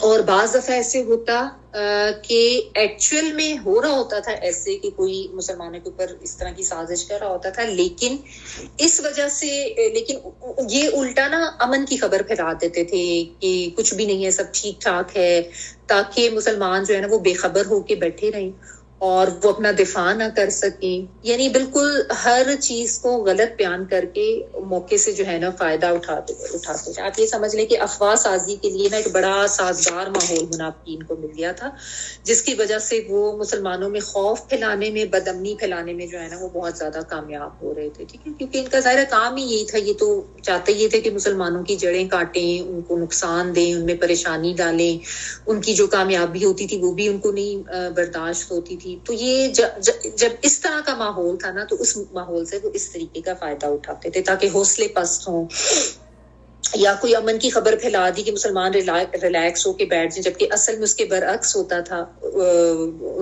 وہ یہ چاہتے تھے کہ کوئی حفاظتی اقدامات نہ کر کے نہ اپنا دفاع نہ کر سکیں، ٹھیک ہے نا۔ اور بعض دفعہ ایسے ہی کوئی جھوٹی حملے کی خبر کو خوف پھیلانے کے لیے پھیلا دیتے تھے، ٹھیک ہے نا۔ تو یہ ان کا رویہ چل رہا تھا نا، تو اس سے اس پروپیگنڈے سے کیا ہوتا تھا، ظاہر ہے مسلمانوں کو بے سکونی ہوتی، امن ان کا خراب ہوتا۔ تو اس تناظر میں یہ جو ہے آیت ہے، اس کو اگر آپ اس طریقے سے دیکھیں نا کہ اللہ تعالیٰ یہ بتا رہے ہیں کہ اگر ایسی کوئی بات ہو تو اس کا طریقہ کار تو یہ ہے کہ یا تو نبی صلی اللہ علیہ وآلہ وسلم کی طرف جائیں، ان کو بتائیں جا کے، یا جو اولو الامر ہیں جن کو مختلف قسم کی جو جہاں جہاں نگران بنایا گیا تھا، جس طریقے سے جو بھی صاحب امر ہیں جو ان کو جا کے بتاتے، تو اس قسم کی جو یہ سچویشن جو یہ کریٹ کر رہے تھے یہ نہ ہوتی، ٹھیک ہے نا۔ کیونکہ آپ دیکھیں عام حالات میں بھی افواہیں پھیلانا جو ہے وہ نقصان دہ ہوتی ہے، تو بالخصوص جب اس طرح کا کوئی ہنگامی صورتحال ہو یا کہ جس طرح یہ کوئی جنگ کے حالات ہے، اس میں افواہیں پھیلانا تو اور بھی زیادہ نقصان دہ ہو سکتا ہے نا. تو یہ اس چیز کو یہاں پہ ایڈریس کیا جا رہا ہے کہ یہ جو ان کا طریقہ تھا یہ بہت زیادہ غلط تھا. آپ دیکھیں نبی صلی اللہ علیہ وآلہ وسلم کی ایک حدیث کا مفہوم بھی بنتا ہے نا یہ کہ انسان کے جھوٹا ہونے کے لیے اتنا ہی کافی ہے کہ ہر سنی سنائی بات کو بغیر تحقیق کے آگے بیان کر دے. اس کو غور کریں کہ انسان کے جھوٹا ہونے کے لیے اتنا ہی کافی ہے کہ ہر سنی سنائی بات کو بغیر تحقیق کے آگے بیان کر دے. اور اس کو ذرا اپنے اوپر ہم اپلائی کر کے دیکھیں کہ یہ تو ٹھیک ہے ایک خاص جنگ کے تناظر میں جو ہے یہ بات کی جا رہی ہے اور اس لحاظ سے ایک تربیت دی جا رہی ہے مسلمانوں کو کہ ان کو پتہ چلنا چاہیے کہ کیا طریقہ کار ہونا چاہیے. لیکن اگر آپ اس کو اپنے لحاظ سے رکھ کے دیکھیں آج کل جس طرح یہ سوشل میڈیا کا جو دور ہے سارا ایک جھوٹ کا ہی پلندہ ہوتا ہے 80%، تو اور اس میں سب بہ جاتے ہیں نا، پتہ ہی نہیں چلتا کیا سچ ہے کیا غلط ہے. جیسے کوئی بات پتہ چلتی ہے تو ہر ایک کی کوشش ہوتی ہے کہ میں سب سے پہلے اس کو آگے بیان کر دوں، میں اس کو سب سے پہلے آگے شیئر کر دوں. آپ اگر چینلز کو دیکھ لیں ان کی بھی کوشش یہ ہوتی ہے کہ سب سے پہلے یہ خبر ہمارے چینل نے دی، ہمیں جو ہے وہ پتہ نہیں وہ میڈل مل جائے گا یا پتہ نہیں کیا اس سے ایوارڈ مل جانا ہے. تو سب سے پہلے کے چکروں میں جو ہے نا بغیر تصدیق کے باتیں جو ہے وہ آگے پھیلا دی جاتی ہیں اور اس سے پھر آپ دیکھیں کتنا ایک انریسٹ ہوتا ہے معاشرے میں. اور بالخصوص جب کوئی ایسی سچویشن ہو طوفان آ رہا ہے اس کو پھیلائی جانا بغیر تحقیق کے، تو اس کی بجائے اگر یہ طریقہ رکھا جائے کہ جو کنسرن ڈپارٹمنٹس آپ دیکھیں جو بھی گورنمنٹ ہوتی ہے اس کے مختلف ڈپارٹمنٹس ہوتے ہیں نا محکمہ صحت ہے، محکمہ موسمیات ہے، محکمہ اطلاعات و نشریات ہے، تو ان کے سے جا کے کنفرم کریں، ان کو بتائیں ان کے بارے میں یہ کہا جا رہا ہے یستنبطونہ، یعنی جو معاملے کی گہرائی تک جا کے اس سے نتیجہ اخذ کرنے کی صلاحیت رکھتے ہیں، وہ ایسا کر سکتے ہیں، ان کے پاس لے کے جائیں تو پھر انسان کو صحیح پتہ چلے گا جی فلاں بیماری پھیل گئی ہے، فلاں یہ ہو گیا وہ ہو گیا، ہر طرف اس کو پھیلا دیں گے یہ ہونے والا ہے وہ ہونے والا ہے. مختلف اتنی بڑی بڑی وہ چیزیں اور بڑی بڑی باتیں اور افواہیں پھیلا دی جاتی ہیں. تو جتنا زیادہ آپ دیکھیں آپ اس میڈیا کو فالو کرتے جاتے ہیں نا آپ خود بھی بے چین رہتے ہیں، بلکہ لوگوں کو تو باقاعدہ فزیکل ایلمنٹس اس سے ہو رہی ہیں، ہائی بلڈ پریشر اور ہارٹ کے پرابلمز اور ڈپریشن اور یہ سب چیزیں لوگوں میں آتی ہیں جتنا جو بہت زیادہ ان چیزوں کو فالو کرتے ہیں نا.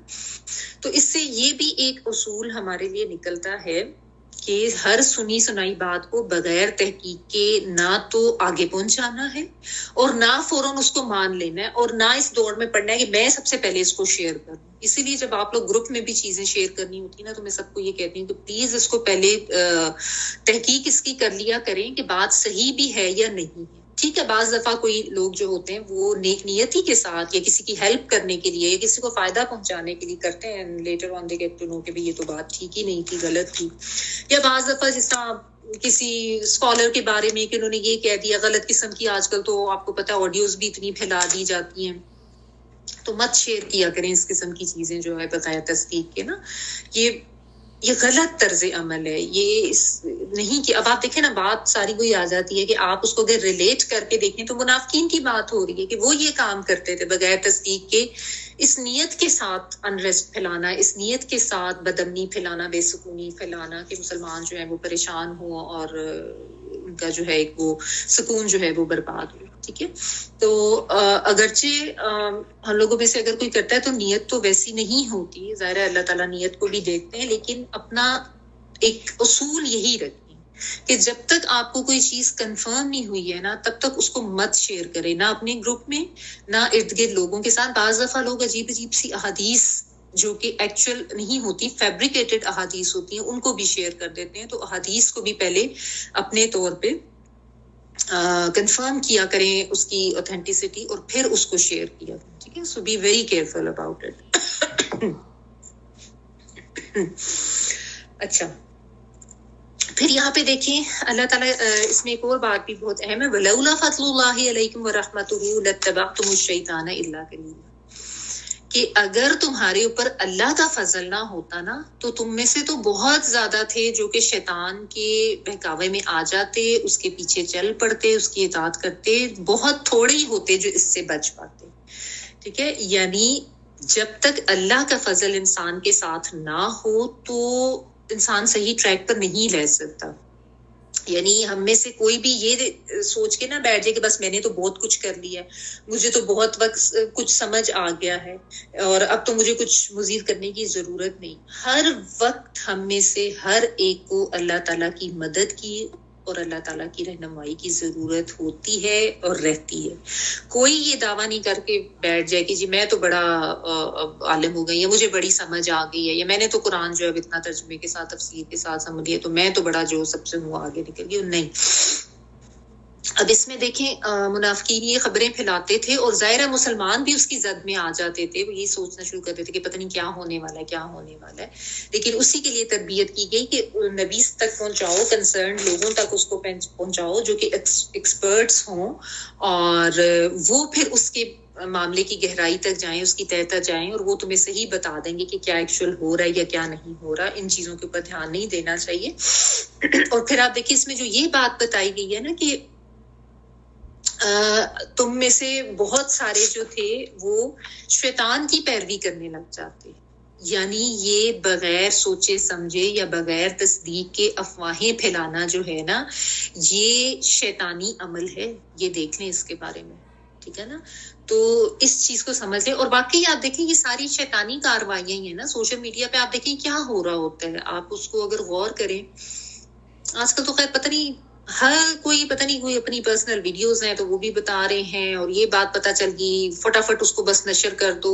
سارا ایک مطلب وہ دجالی فتنے کا ایک یہ حصہ ہے. مطلب واقعی فتنہ ہی ہے اگر آپ اس کو دیکھیں تو. کچھ ٹھیک ہے آپ کو خبریں صحیح والی ملتی بھی ہیں، لیکن زیادہ تر اگر آپ دیکھیں تو وہ خام خواہ کے آدھے مطلب 80% جھوٹ ملا کے وہ بات کی جا رہی ہوتی، اور بس وہ ویڈیو بنانے کے چکر میں ایک ذرا سی بات ہوگی اس میں ڈھیر سارا جھوٹ ساتھ ملا کے تو اس کو جو ہے وہ نشر کر دیا جاتا ہے. جس طرح کاہن وغیرہ ان کے دور میں یہ کام کرتے تھے، ذرا سی بات کہیں پتہ چلی کسی شیطان کی طرف سے اور باقی اپنے جھوٹ اس میں ملا کے تو باتیں پھیلا دیتے. تو آج کل بھی وہی کچھ ہو رہا ہے. تو اللہ تعالیٰ نے یہ کہا کہ تم میں سے بہت زیادہ جو ہے وہ شیطان کے پیچھے چل پڑتے، بہت تھوڑے ہی ہوتے وہ بچتے. اس میں بھی دیکھیں ظاہر ہے کچھ جو اکابرین صحابہ تھے اور جو خالص ایمان والے تھے وہ تو ان چیزوں پہ دھیان نہیں دیتے تھے، نہ وہ ڈرتے تھے. تو اللہ تعالیٰ نے اسی طرح سے بات کی. لیکن یہ شیطانی فعل ہے بغیر تصدیق کے آگے پھیلانا، اور یہ شیطان کی اطاعت کرنے والی بات ہے. کیوں؟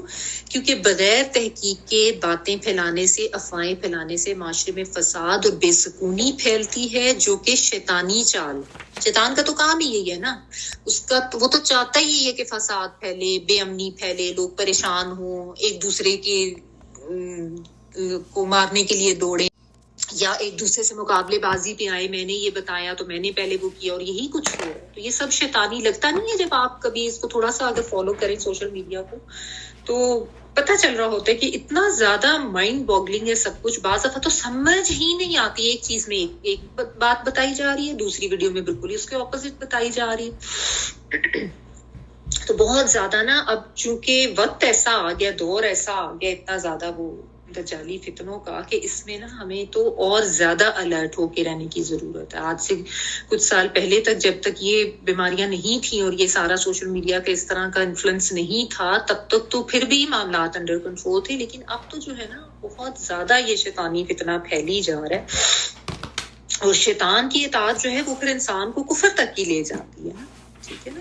تو یہ بتایا جا رہا ہے کہ جب ایسی کوئی بات پتہ چلی جائے تو رک جاؤ فوراً سے. بعض دفعہ لوگ ایموشنل ہو کے بھی نا، ہم ایموشن کے ہاتھوں بھی بعض دفعہ ہوتا ہے کہ سب کے ساتھ ہوتا ہے، میں اپنے آپ کو بھی انکلوڈ کر کے یہ بات کر رہی ہوں کہ بعض دفعہ آپ ایموشن کے ہاتھوں جو ہے وہ بلیک میل ہو جاتے ہیں یا بعض دفعہ ایسا سے. لیکن ہم سب کو ہی اپنی یہ تربیت کرنے کی ضرورت ہے، کیونکہ ظاہر ہے ہم سب اس دور میں رہ رہے ہیں اور ہمارے بچے بھی، کہ ایک فتنوں کا دور ہے. تو اس میں ہمیں یہ اصول اپنانا ہے کہ بغیر تصدیق کے بات کو آگے نہیں پہنچانا. آپ کے پاس کوئی میسیجز آئے ہیں یا کوئی اس قسم کی باتیں ہیں تو رک جائیں وہاں پہ. ٹھیک ہے، پہلے اس کی تصدیق کریں. پھر دیکھیں کہ اس کو آگے پہنچانا ہے یا نہیں پہنچانا, یا جو کنسرن ڈپارٹمنٹس ہیں جن کو پتہ ہے اس معاملے کا, یا جن کے پاس یہ اہلیت ہے کہ وہ مختلف طریقوں سے اس بات کی تصدیق کر سکتے ہیں, جیسے کہ اگر کوئی بیماری سے ریلیٹڈ بات ہے تو کوئی ڈاکٹر آپ کو اس کے بارے میں صحیح بتا سکتا ہے, یا محکمہ صحت ہے, یا موسم کے حوالے سے کوئی بات ہے تو محکمہ موسمیات والے. سو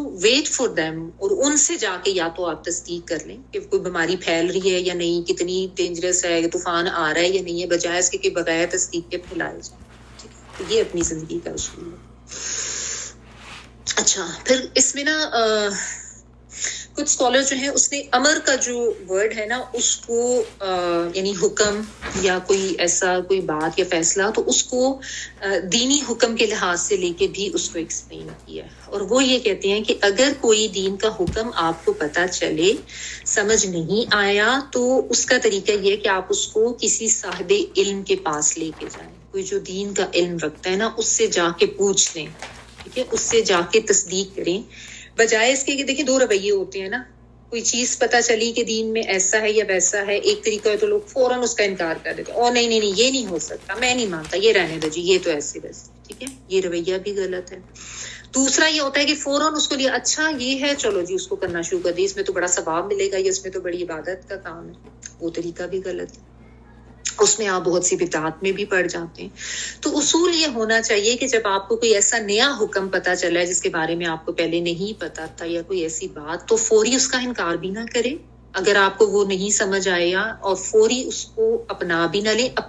اپنا وہی تدبر والی بات جو ہے نا, اور فردوہ الی اللہ ورسولہ, اللہ اور اس کے رسول کی طرف لے جائیں, دیکھیں کہ اس کا اللہ اور اس کے رسول نے اس کے بارے میں کیا فرمایا ہے. اور اگر خود نہیں پتہ چل رہا تو صاحب علم کے پاس لے کے جائیں, کوئی دین کا علم رکھنے والا, کوئی مفتی, کوئی فقیہ, کوئی عالم جو کہ آپ کو اس کے بارے میں صحیح بتا سکتا ہو اور صحیح اس کے بارے میں گائیڈ کر سکتا ہو نا, ٹھیک ہے, تاکہ نہ تو غلط مفہوم آپ کو پتہ چلے, نہ کوئی غلط پریکٹس آپ کی اس میں آ جائے جو کہ بدعات وغیرہ میں چلی جاتی ہے, ٹھیک ہے نا. جو ظاہر ہے جو عالم فقیہ ہوں گے ان کا بھی جو فائنل جو بات ہوگی وہ اللہ تعالیٰ اور رسول صلی اللہ علیہ وسلم کے احکامات کے مطابق ہی ہوگی, تبھی وہ قابل قبول ہوگی. اسی عالم یا اسی فقیہ کی بات جو کہ شرعی اصول کے تحت بتائی جائے گی, جو اللہ اور رسول کے احکامات کے انڈر ہی رہتے ہوئے بتائی جائے گی, کوئی اس سے حدود سے تجاوز کرنے والی نہیں ہوگی, ٹھیک ہے نا. تو یہ چیز بھی اس حوالے سے بھی اس کو ایکسپلین کیا گیا, ٹھیک ہے. اور یہ بات ہمیشہ یاد رکھیں کہ کچھ بھی ہو, ہم ہر معاملے میں اللہ کی رحمت کے ضرورت مند رہتے ہیں, ہمیں اللہ کے فضل کی ضرورت رہتی ہے, تو ہر وقت اللہ سے اس کا فضل اور اس کی رحمت مانگتے رہا کریں. اگر نہیں تو پھر انسان شیطان کے جال میں پھنس جاتا ہے, چھوٹے چھوٹے معاملات میں بھی مدد مانگے اللہ تعالیٰ سے. کوئی یہ نہ سمجھے کہ جی میں اپنے فیصلے جو ہے وہ خود کر سکتا ہوں. اسی لیے تو یہ جو دعائے استخارہ سکھائی گئی ہے, اسی لیے سکھائی گئی ہے نا کہ چھوٹی سی بھی مطلب آپ کو کوئی معاملہ آپ کو نہیں سمجھ آ رہا, تو بجائے اس کے کہ آپ اس کے بارے میں غلط ڈیسیجن لے لیں, آپ اللہ تعالیٰ سے مشورہ مانگیں, اللہ تعالیٰ سے جو ہے وہ دعا کریں. اور اس کے علاوہ جو ارد گرد آپ کو کوئی ایسے کوئی ایکسپرٹس مل سکتے ہیں یا جو آپ کو کسی چیز کے بارے میں صحیح گائیڈ کر سکتے ہیں, ان سے بھی مشورہ کرنے کا کہا گیا ہے. وَأَمْرُهُمْ شورا بینہم, یعنی آپس میں مشورے کے ساتھ معاملات طے کرتے ہیں. مومنین کی یہ بھی صفت ہے کہ مشورے کے ساتھ لے لے مشورہ کسی اچھے مخلص انسان کا, اور جو ایکسپرٹ بھی ہو, ٹھیک ہے. لیکن ساتھ اللہ کی جو رحمت و فضل ہے وہ تو مانگنا ہی مانگنا ہے ہر معاملے کے لیے, ٹھیک ہے, ورنہ انسان شیطان کے بہکاوے میں آ جاتا ہے. تو ہر وقت اللہ تعالیٰ سے اپنا کنیکشن رکھیں, اللہ تعالیٰ سے مانگتے رہیں, اللہ تعالیٰ سے جڑ کے رہیں, تاکہ انسان جو ہے وہ غلط طرف نہ چلا جائے, ٹھیک ہے. اوکے, آگے دیکھیں. فقاتل فی سبیل اللہ لا تکلف الا نفسک وحرد المؤمنین عسى اللہ ان یکف بأس الذین کفروا واللہ اشد بأسا واشد تنکیلا. تو اللہ تعالیٰ کی راہ میں جہاد کرو, تمہیں صرف تمہاری ذات کا ہی مکلف بنایا گیا ہے. ہاں ایمان والوں کو رغبت دلاؤ, بہت ممکن ہے کہ اللہ تعالیٰ کافروں کی جنگ کو روک دے, اور اللہ تعالیٰ سخت قوت والا ہے اور سزا دینے میں بھی سخت ہے. فقاتل, بس جنگ کرو, یہ نبی صلی اللہ علیہ وسلم کو مخاطب کر کے جہاد کا اگین جو ہے وہ حکم دیا جا رہا ہے. فقاتل فی سبیل اللہ، راستے میں اللہ کے، لا نہیں تکلف، آپ مکلف بنائے گئے.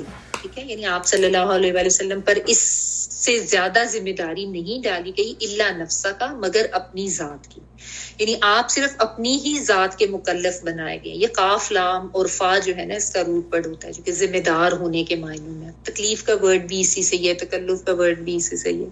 تو جس طرح ہم کہتے ہیں نا کہ لا یکلف اللہ نفسا الا وسعها، یعنی اس کی وسعت کے سے زیادہ کسی کو اللہ تعالیٰ مکلف نہیں بناتے، تو ذمہ دار کے معنوں میں. ٹھیک ہے، تو نہیں آپ مکلف بنائے گئے الا نفسا کا جو ہے وہ تم کے لیے آیا ماں سوائے اپنے نفس کے، یعنی آپ صلی اللہ علیہ وسلم پر بس اتنی ہی ذمہ داری ہے.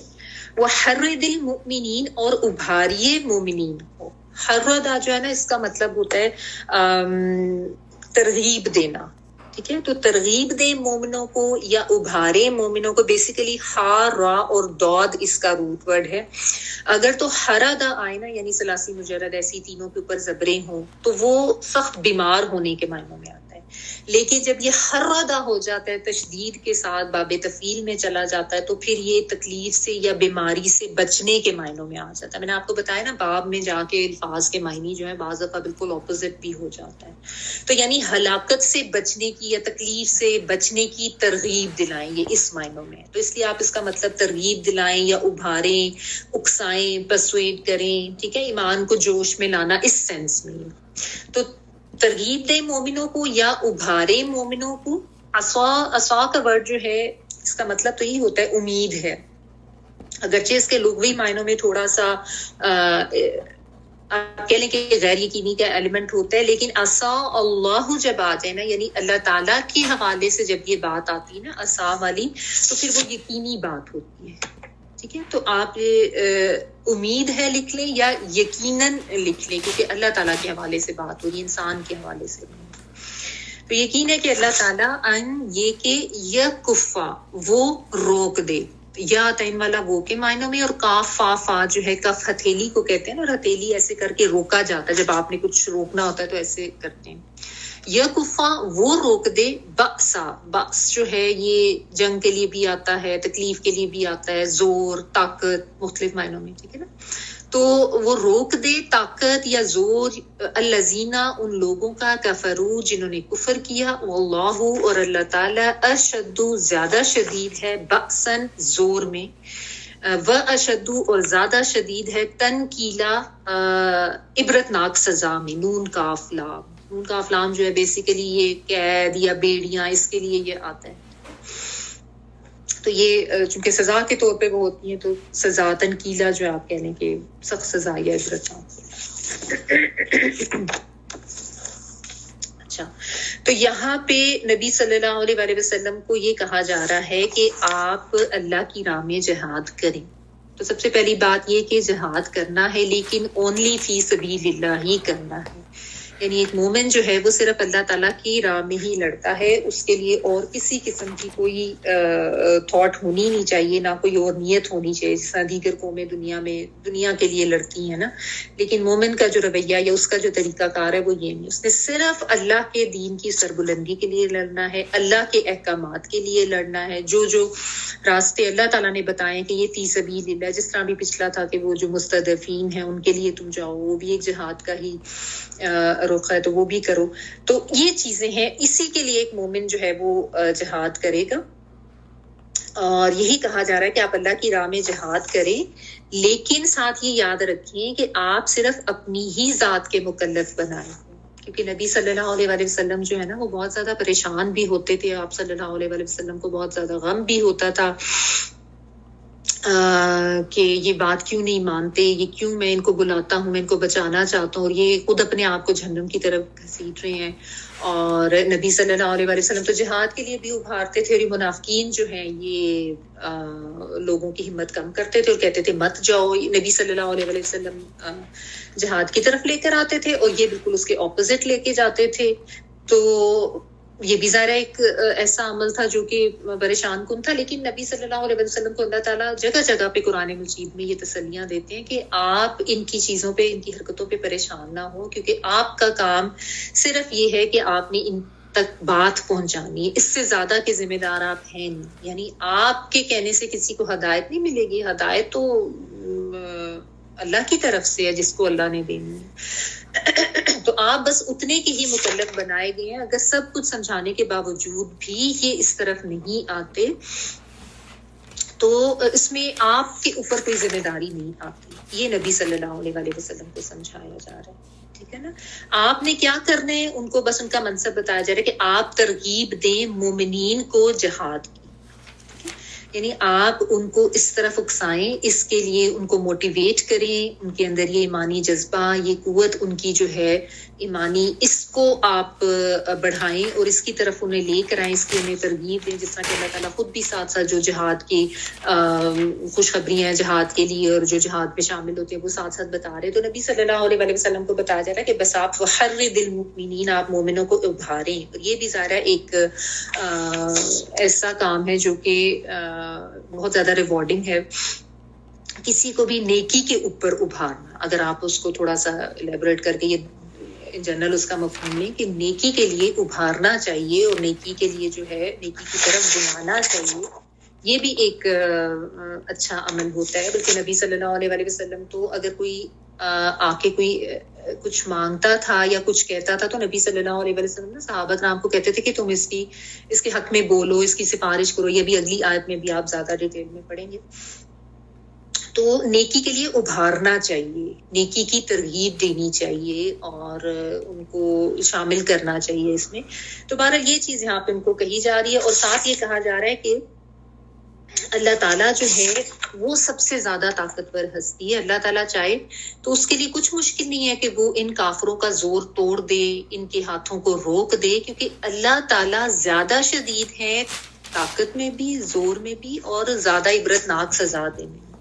تو اگر یہ جو کفار جو ہیں یہ تمہیں طاقت میں بہت زیادہ بڑے ہوئے نظر آ رہے ہیں، یا بہت زیادہ تمہیں لگتا ہے کہ یہ جو ہے یعنی بہت زیادہ اوور کم کر جائیں گے، ظاہر ایک باطل قوت جو ہے وہ دیکھنے میں تو ایسی ہی لگ رہی ہوتی ہے، تعداد میں زیادہ ہیں یا مختلف لوگ ان کے ساتھ مل جاتے ہیں، یا جس طریقے سے لوگ بیچ میں سے جو منافقین ہیں ساتھ چھوڑ جاتے تھے، جس طرح جنگ احد میں بھی آپ نے پڑھا. تو اس طرح کی چیزوں سے جو ایک وہ تھوڑی سی پریشانی انسان کو ہوتی ہے، یہ ہمت پست ہوتی ہے. تو اللہ تعالیٰ ساتھ ساتھ یہ بتاتے ہیں کہ تم یہ یاد رکھو کہ اللہ تعالیٰ سے بڑھ کے طاقتور ذات تو کوئی نہیں ہے نا. اللہ تعالیٰ چاہے تو ان کی طاقت کو توڑ دے، ان کے ہاتھوں کو روک دے، کچھ مشکل تو نہیں ہے اس کے لیے. تو تم اپنا کام کرو اور سارا کچھ جو ہے وہ اللہ تعالیٰ پہ چھوڑ دو. اللہ تعالیٰ خود ان کو عبرتناک سزا بھی دیں گے، خود ان کا زور بھی توڑیں گے، اور خود جو ہے وہ تم لوگوں کو کامیابی دیں گے. یعنی اللہ کی مدد تمہارے ساتھ ہوگی اگر تم اللہ پہ توکل کرتے ہوئے ایمانی قوت کے ساتھ نکلو گے، تم استقامت کے ساتھ اللہ کے راستے میں جم جاؤ گے، تو پھر اللہ کی مدد تمہیں آئے گی. کیونکہ یہاں پہ دیکھیں مومنین کا ورڈ آیا نا، ایمان کے حوالے سے بات کی گئی ہے، اور پھر سبیل اللہ کہ اللہ کے راستے میں نکلنا ہے. تو اللہ کے راستے میں جب انسان کوئی ایفرٹ کرے، نکلے اور ایمان کے ساتھ کرے، ہمت کے ساتھ، توکل کے ساتھ کرے، تو اللہ تعالیٰ ضرور ساتھ دیتے ہیں اور مدد کرتے ہیں. تو یہاں پہ اصل میں ہمت دلائی جا رہی ہے مومنین کو کہ تم نکلو تو اللہ تعالیٰ تمہاری مدد کریں گے. آج انفارچونیٹلی اس ایمانی قوت کی تو کمی ہے نا آج مسلمانوں میں، کہ نہ اللہ رسول کی اطاعت ہے، نہ اعمال ویسے ہیں، نہ ایمان جو ہے اور ایمانی جذبہ، نہ وہ اس میں کوئی طاقت ہے. تو اس لیے آج جو دشمن ہے وہ غالب ہے نا، اور مسلمان جو ہے وہ اس طرح کی طاقت میں نہیں ہے. اس کی وجہ یہ ایمانی قوت کا نہ ہونا، اللہ پہ توکل کا نہ ہونا. ورنہ اللہ کے وعدے تو سچے ہیں، ان میں تو کوئی شک و شبے کی گنجائش نہیں. جو غلط ہو رہا ہے وہ تو ایمان اور یا مسلمانوں کے اپنے عمل میں غلط ہو رہا ہے نا، تو اس کو ٹھیک کرنے کی ضرورت ہے. ٹھیک ہے. تو بہرحال اس سے اگرچہ یہ جہاد کے تناظر میں بات ہو رہی ہے کہ خود بھی اللہ کے راستے میں نکلو اور دوسروں کو بھی اس کے اوپر ابھارو، تو اس سے ہمارے لیے سبق یہ ہے کہ انسان خود بھی نیکی کی طرف جائے، نیک اعمال کرے اور دوسروں کو بھی اس کے اوپر ابھارے، ان کو بھی اس کے اوپر لے کر آئے، اس کا بھی ثواب ہوتا ہے. یعنی آپ خود اگر کوئی نیک کام کرنے جا رہے ہیں تو آپ دوسروں کو بھی ترغیب دیں اس نیت سے کہ ان کے بھی جو اس میں ہے کوئی نامہ مال میں کچھ نیکیاں لکھی جائیں یا ان کو بھی اس کا فائدہ ہو. ٹھیک ہے. لیکن اگر، اور دوسرا یہ بھی کہ آپ جس طرح خود اگر آپ قرآن کو سمجھ رہے ہیں، پڑھ رہے ہیں، چلیں ایک ایگزامپل کے طور پہ، تو آپ دوسروں کو بھی اس کے اوپر موٹیویٹ کریں، اس پہ لے کر آئیں. لیکن اگر کوئی نہیں آتا تو اس غم کو اپنے سر لے کے نہ بیٹھ جائیں اور اپنی اتنا نہ اس پہ گھل جائیں کہ اپنی صلاحیتوں کو ضائع کرتے، کیونکہ دوسروں کے اعمال کے ہم مکلف بنائے نہیں گئے. نبی صلی اللہ علیہ وآلہ وسلم کو بھی اللہ تعالیٰ نے یہ کہا تھا، لست علیہم بمسیطر، آپ ان کے اوپر داروغہ بنا کے تو نہیں بھیجے گئے ہیں. تو ہم نے کہنا ضرور ہے، ہم نے جو ہے آپ کہہ لیں کہ ترغیب ضرور دینی ہے، ہم نے موٹیویٹ ضرور کرنا ہے، لیکن اس سے زیادہ ہم کچھ نہیں کر سکتے. تو اپنی کوشش ضرور کریں، کسی بھی نیک کام میں اگر آپ کسی کا حصہ ڈلوا سکتے ہیں کسی بھی طرح سے تو وہ ضرور کریں، ان کو ابھاریں بھی، اس طرف ان کو لے کے بھی جائیں اور سمجھائیں بھی، کریں بھی. لیکن اگر کوئی نہیں آتا تو پھر وہ اس معاملے کو اللہ تعالیٰ کے اوپر چھوڑ دیں. ٹھیک ہے. تو چلیں ٹائم آپ کا ہو گیا، ابھی ہم اس کو انشاءاللہ اسی طرح رکھتے ہیں. کل والی آیات بھی امپورٹنٹ ہیں. جی تلاوت اگر پے کر دیں پلیز.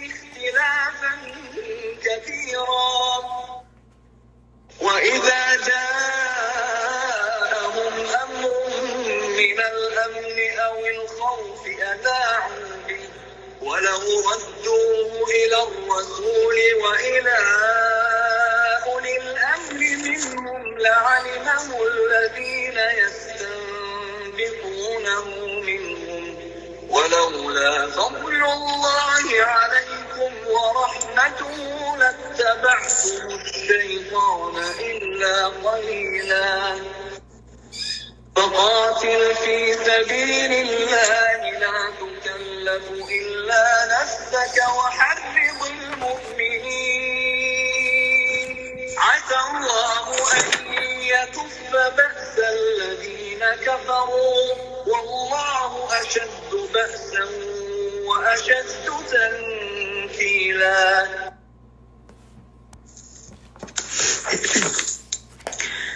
سبحانك اللهم وبحمدك نشهد ان لا اله الا انت نستغفرك ونتوب اليك.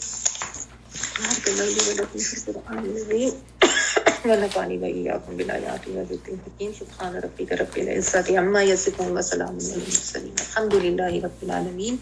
دعا کر لیجیے.